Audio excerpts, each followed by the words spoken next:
बता को तोड़ेंगे नहीं।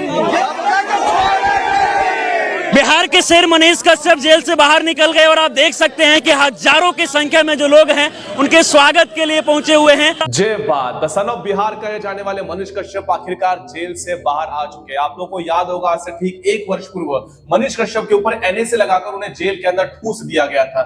मनीष कश्यप छूट गया, इस बात को लेकर हम इतने ज्यादा एक्साइटेड क्यों है या बिहार की जनता में इतनी ज्यादा खुशहाली क्यों है? क्योंकि मनीष कश्यप के अंदर हमने अपनी एक आशा की किरण देखी। कोई तो आया जिसने इस बिहार को सिस्टम के ऊपर प्रश्न चिन्ह उपस्थित किया, कोई तो आया जो बिहार के इंफ्रास्ट्रक्चर के ऊपर बात करता है, कोई ऐसा व्यक्ति है जो बिहार के घटिया इंजीनियरिंग का, पैसा खाने का और पैसा को दबोचने का, इस सारे व्यवस्था के ऊपर प्रश्न चिन्ह उपस्थित करते हुए उन लोगों से प्रश्न पूछा और उनसे उत्तर मांगने की ताकत भी रखी। कोई तो ऐसा आया जिसने बिहार के जातिवाद के ऊपर प्रश्न उपस्थित किया, कोई तो ऐसा आया जिसे प्रत्येक जाति व्यक्ति देखता है एक नजरिए से, एक रूप से, द सन ऑफ बिहार। और वही मनीष कश्यप राजनीति के चक्की में पिसकर पिछले 1 साल से जेल के अंदर था, लेकिन आखिरकार एक पत्रकार को जेल के अंदर ठूस कर नेता तक बनाने का सफर कैसा है और आने वाले समय में क्या बिहार का सीएम का मुख मनीष कश्यप बन सकता है? इसी प्रश्न चिन्ह के साथ आज का वीडियो आरंभ करते हैं और लालू के पोते, बेटे, नाने, चोते सबको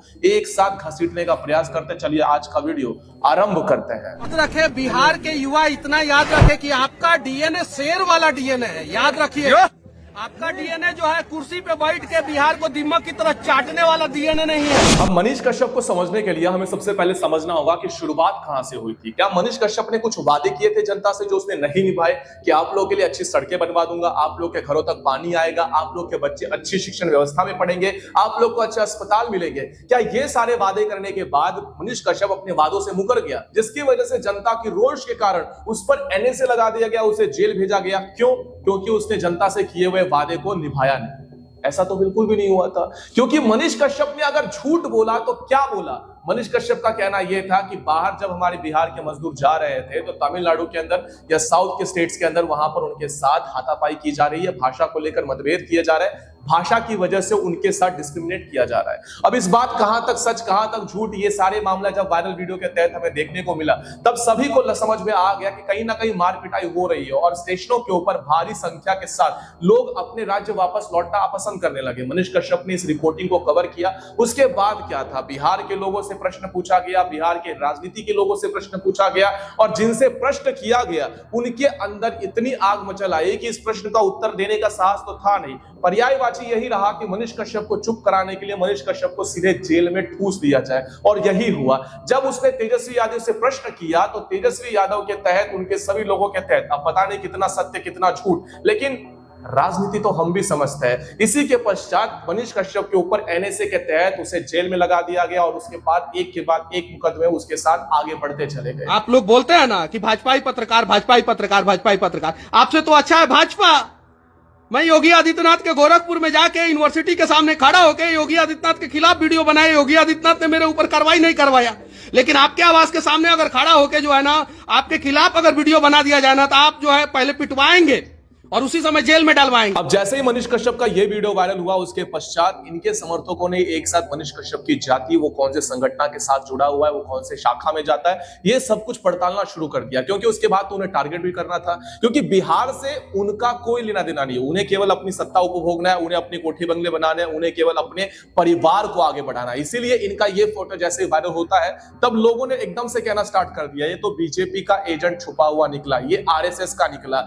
आरएसएस का है तभी उसे समाज में हो रहे गलतियों के ऊपर देखकर चुप रहने का मन नहीं करता। आरएसएस का है इसीलिए राष्ट्रभक्ति उसके अंदर कूट कूट कर भरी हुई है। जिसके पिताश्री स्वयं इस देश की सेवा में लीन हो, वो व्यक्ति कभी भी देश में हो रहे, खास करके अपने मातृभूमि में हो रहे गलत चीजों को देखकर चुप हो जाए, वो कभी इस राष्ट्र का पुत्र हो ही नहीं सकता। और वैसा ही मनीष कश्यप है। और मनीष कश्यप ने अपने रिपोर्टिंग के साहस के बलबूते पर बार बार बिहार में होने भ्रष्टाचार को उजागर किया। इंजीनियरिंग लोगों के जो ये घटिया लोग थे, जिनका नाला ऊपर बनता था और पानी नीचे से बहता था, यानी सड़क के ऊपर नाला और पानी जितना भी होता था वो सड़क पर बहता था, उनके खिलाफ इतने सारे झंडे गाड़े, इतने सारे मुहिम लगाए कि इंजीनियर भी परेशान हो गए थे। इस ससुरा सब घूस दे के इंजीनियर बन जाता है सब, और समझे में नहीं आता है इस सबको कि पुल के नीचे पानी रहता है कि पानी के नीचे पुल रहता है। जब आप लोग को याद होगा कि बिहार में से इतना बड़ा हादसा हुआ था, पुल गिर गया था, तो उसी पुल की रिपोर्टिंग हमारे मनीष कश्यप ने पहले ही की थी। 9500 के नौकरी पे जो है क्रेन ऑपरेटर को खटाया जा रहा है ये उड़ने वाले पुल पे, देखिए नितिन गडकरी जी, और इसका जांच कराइए। ये देखिए ये जो कास्टिंग हुआ है वो गलत तरीके से कास्टिंग हुआ है, पूरा गलत तरीके से कास्टिंग हुआ है। इसका जो स्ट्रेंथ होना चाहिए वो स्ट्रेंथ नहीं गेन कर पाएगा। और ध्यान से देखिए यहाँ पे जगह जगह पे जो है ना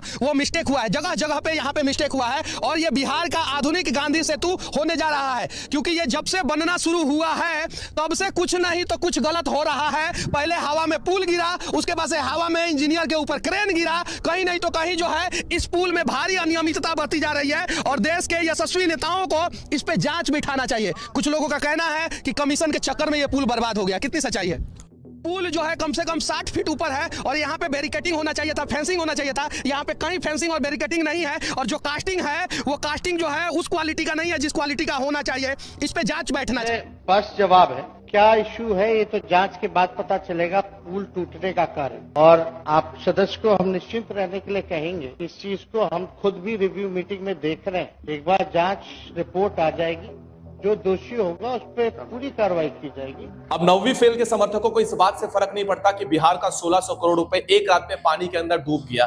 9वीं फेल के समर्थकों को इस बात से फर्क नहीं पड़ता कि 1600 करोड़ की वजह से बिहार का कितना इंफ्रास्ट्रक्चर का काम हो सकता था। 9वीं फेल के समर्थकों को इस बात से रत्ती भर फर्क नहीं पड़ता है कि बिहार के लोगों के ऊपर इसका क्या परिणाम होगा अगर गलती से कुछ समय के पश्चात जब ये पुल चालू हो जाता और तब ये पुल गिरता, तो उसके बाद जो जीव हानि होती उससे 9वीं फेल के समर्थकों को घंटा फर्क नहीं पड़ता। उन्हें फर्क केवल एक ही पड़ता है कि हमें अपने समाज का, अपने जाति के नेता को चुनकर लाना है। भले ही चुनने के पश्चात हमें अपने राज्य से लात मारकर भगा दिया जाएगा और बाहर राज्य में जाने के पश्चात वापस से लात खाकर जिंदगी जीना पड़ेगा। 9वीं फेल समर्थकों को कोई फर्क नहीं पड़ता, लेकिन अब फर्क पड़ना चाहिए, क्योंकि कब तक आप 9वीं फेल और अपने जाति के लोगों को चुनते रहेंगे? कब तक आप केवल अपने जाति के लोगों को आगे बढ़ाते रहेंगे? कभी तो सोचिए कि जब कोई व्यक्ति सफलता के चरम सीमा पर पहुंचता है तो उसकी जात देखकर उसके पास पहुंचने वाले अपने गरीब लोगों के, अपने समाज के पास जाकर उसका उद्धार करने के लिए अपने जाति के नेता के पास जाकर एक बार भी गुहार लगाते हो? क्या कभी ऐसे व्यक्ति के पास जाकर बात करते हो जो आपके जाति का ना हो, क्योंकि केवल वो हमारे बिहार का है, वो केवल हमारे किसी राज्य का है, वो हमारे देश का है, उसका विकास हो, उसके लिए कभी आवाज उठाते हो? नहीं।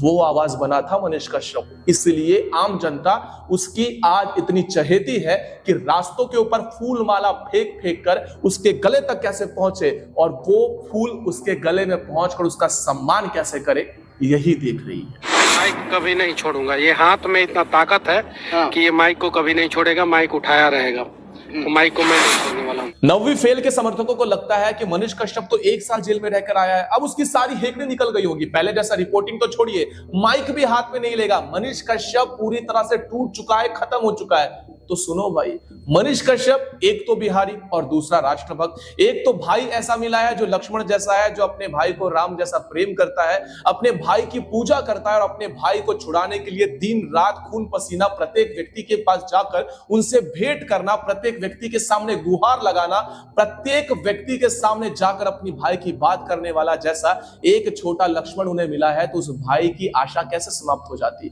वो मां जो दिन रात स्वप्न देखती थी कि मेरा बेटा वापस छूट कर आएगा, जिसके नेत्रों से छलकने वाले आंसुओं के अंदर केवल गर्व की अनुभूति थी, केवल अभिमान की अनुभूति थी, वो बेटा टूट जाएगा, वो बेटा फिर से सच तक न्यूज नहीं चलाएगा, वो बेटा फिर से माइक हाथ में नहीं लेगा, तो तुम गधे थे, गधे हो और गधे ही रहोगे। क्योंकि मनीष कश्यप रिपोर्टिंग भी करेगा और 9वीं फेल के सामने खड़ा भी होगा, क्योंकि है तो भाई इंजीनियर ही, और तुम्हारे 9वीं फेल से जिसके सामने कोई भी बात कहो तो उसके पास कोई उत्तर नहीं होता। बिहार के फ्यूचर की बात करो तो कोई रोड मैप नहीं होता, उसके पास ना ही कोई ब्लूप्रिंट है, ना ही बिहार को कहां ले जाना है इसका कोई सुझाव नहीं। तो ऐसे व्यक्ति को हम क्यों चुनकर दे? केवल वो यादव है इसीलिए, और मैं यादव का शब्द यूज कर रहा हूं तो लगे तुरंत भड़क मत जाना कि हमारे जाति के बारे में बोला। मैं कृष्ण भक्त हूं, इसलिए ज्यादा आप मत मुझे सिखाइए कि जाति जाति में क्या होता है। केवल स्कूल में जन्म लेने से आप श्रेष्ठ नहीं हो जाते, केवल सीएम का बेटा हो इसलिए आप सीएम नहीं बन जाते। इसीलिए जो राजा का बेटा है वो राजा नहीं बनेगा, अब जो हकदार है वही राजा बनेगा। इसीलिए मेरा आज जो वीडियो है उसका टाइटल भी है कि बिहार का सीएम मनीष कश्यप आने वाले समय में लिख कर ले लीजिए, अवश्य बनेगा। मनीष कश्यप का आने वाला फ्यूचर क्या है ये तो साफ नजर आ रहा है। आने वाले समय में मनीष कश्यप को आप लोग कहां देखोगे ये बिहार की राजनीति में आप लोग को अवश्य समझ में आ जाएगा। लेकिन उससे पहले मेरे कुछ प्रश्न है। मनीष कश्यप जिस प्रकार से पिछले 1 साल से जेल में था, ठीक उसी प्रकार से आने वाले समय में कोई भी जेल में जा सकता है। लेकिन जेल में जाने का हकदार तो वो लोग भी है जो कहते हैं कि सनातन धर्म को इरेडिकेट कर देंगे। उन्हें दीदी स्टालिन ने कहा था, हिंदुत्ववादियों को हम जड़ से खत्म कर देंगे, आपके राहुल गांधी ने कहा था। रामचरितमानस को जलाने वाले, देश के टुकड़े करने वाले, इन लोगों के ऊपर कब कार्रवाई होगी? इन लोगों के ऊपर कब एनएसए लगेगा? क्योंकि सनातन धर्म को समाप्त कर देने वाले, हिंदुत्ववादियों को खत्म कर देने वाले, रामचरितमानस को फाड़ने वाले, देश के टुकड़े की बात करने वाले, ये कोई अपराध नहीं होता। अपराध तो केवल ये है कि अगर आप अपने लोगों की बात करें। और हां, जहां तक कि आप भाषाओं का गर्व करते हो ना, अपनी भाषा का गर्व किसे नहीं होता? क्या बिहार में अलग अलग भाषाएं नहीं है? क्या उत्तर प्रदेश में अलग अलग भाषाएं नहीं है? क्या गुजरात में अलग अलग भाषाएं नहीं है? फिर भी अगर हम लोग हिंदी का उपयोग करते हैं तो क्या उसकी वजह से हमारी भाषा खत्म हो जाती है? त्रेता युग में मिथिलेश्वरी यानी कि माता सीता मैथिली बोला करती थी, मेरी आज मातृभाषा मैथिली है। युगों युगों से चला हुआ मैथिली भाषा समाप्त नहीं हुई। हिंदी बोलने की वजह से मेरी मैथिली भाषा समाप्त हो जाएगी। युगों युगों तक चलने वाला अवधी भाषा राम जी बोला करते थे, आज भी उत्तर प्रदेश में बोला जाता है, आज भी हमारे बिहार में बोला जाता है। तो त्रेता युग में समाप्त नहीं हुआ। आज अगर हम हिंदी बोलते तो खत्म हो जाएगा। तो तमिलनाडु के अंदर अगर तमिल कोई बोलता है और उस वहां पर जाकर कोई व्यक्ति तमिल नहीं समझता, नहीं आता और हिंदी बोल देता है, तो क्या आपका तमिल समाप्त हो जाएगा? ठीक ये बात प्रत्येक राज्य को लागू होता है जो केवल ये समझते हैं कि हिंदी बोलने से उनकी भाषा समाप्त हो जाएगी। आप और हम समाप्त हो जाएंगे। भाषा संस्कृति समाप्त नहीं होती है। और आप लोग जिनसे लड़ रहे हो वो अपने ही भाई हैं, अपने ही बहन है। तो भाई लड़ना बंद करो। और ये जो संगठन लोग हैं जो केवल आप लोगों को अपनी राजनीति की रोटनी सेकने के लिए भाषाओं के ऊपर लड़वाते हैं, तो सावधान हो जाइए। इनके बच्चे स्वयं इंग्लिश मीडियम में पढ़ते हैं, इनके बच्चे फॉरेन में पढ़ते हैं और आप लोग को लड़वाएंगे भाषा के ऊपर। आप लोग को लड़वाएंगे कि आप यही भाषा बोलिए। आप लोगों से आग्रह करिए, थोड़ा सा अपने बुद्धि का उपयोग करो और ये सारी जो बकैती है, ये जितनी भी संगठनाएं हैं, इन संगठनों से दूर रहो। क्योंकि सनातन एक हो रहा है, धर्म एक हो रहा है, इनसे इनकी चिढ़ मच रही है। और इसी चिढ़ के लिए इन्हें लड़वाए कैसे? कभी साउथ वर्सेस नॉर्थ कर दिया जाएगा, कभी साउथ वर्सेस वेस्ट कर दिया जाएगा, कभी भाषाओं में लड़वाया जाएगा। ये सारी बकैती बंद करने के लिए ही मनीष कश्यप ने रिपोर्टिंग की थी और इसी के लिए हम लड़ रहे हैं और आने वाले समय में भी हम इसी के लिए लड़ेंगे। बाकी ये वीडियो समझ में आया होगा तो बहुत अच्छी बात है, नहीं समझ में आया होगा तो नीचे कमेंट में गाली दे सकते हो, मुझे कोई फर्क नहीं पड़ने वाला क्योंकि मैं आपके कमेंट नहीं पढ़ता। मैं केवल उन्हीं लोगों के कमेंट पढ़ता हूं जिनके कमेंट से मुझे फर्क पड़ता है, जो लोग मुझे सपोर्ट करते हैं और जिनकी वजह से हम आगे बढ़ते हैं। तो आप लोग के कमेंट का तो स्वागत ही रहेगा। अब आप लोग को पता है कि वीडियो जो है वो काफी देरी से चल रही थी, लेकिन अब रेगुलर कंटेंट आता जाएगा। अब फिलहाल मैं बिहार के अंदर ही रहने वाला हूं कुछ समय तक और ये हमारा नया रूम है और इस रूम के अंदर नया जल्दी सेटअप बन जाएगा, तो आप लोग को वीडियो जो है वो रेगुलर मिलता चला जाएगा। अब जो लोग बिहार से हैं तो इस वीडियो को शेयर तो करिए ही, लेकिन अगर आप बिहार से नहीं है तो आपका पहला कर्तव्य बनता है कि आप बिहार की उन्नति, बिहार के विकास के लिए आप भी अपना योगदान दें। अपने शरीर का अगर एक हिस्सा कमजोर रह जाए तो उस शरीर को सर्वांगीण विकास नहीं अपितु विकलांग कहा जाता है। ऐसे ही हमारा राष्ट्र अगर पूरी तरह से विकसित करना है तो प्रत्येक राज्य को आगे बढ़ना ही होगा, जिसमें प्रत्येक व्यक्ति को एक दूसरे का हाथ पकड़कर समर्थन करना होगा। अब ये बात कोई राजनीति की रोटी सेकने वाला व्यक्ति नहीं बताएगा और मैं आपका अपना भाई हूं, अपना सनातनी ब्रदर हूं, इसीलिए समझिए। बाकी कल शायद क्रिसमस है तो क्रिसमस की बधाइयां देने वाले सेक्युलर हिंदुओं के लिए एक रील अपलोड कर दिया, जाकर इसी आईडी पर जाकर देख लीजिए। अगले वीडियो के अंदर मिलते हैं सनातनियों, तब तक के लिए जय सनातन।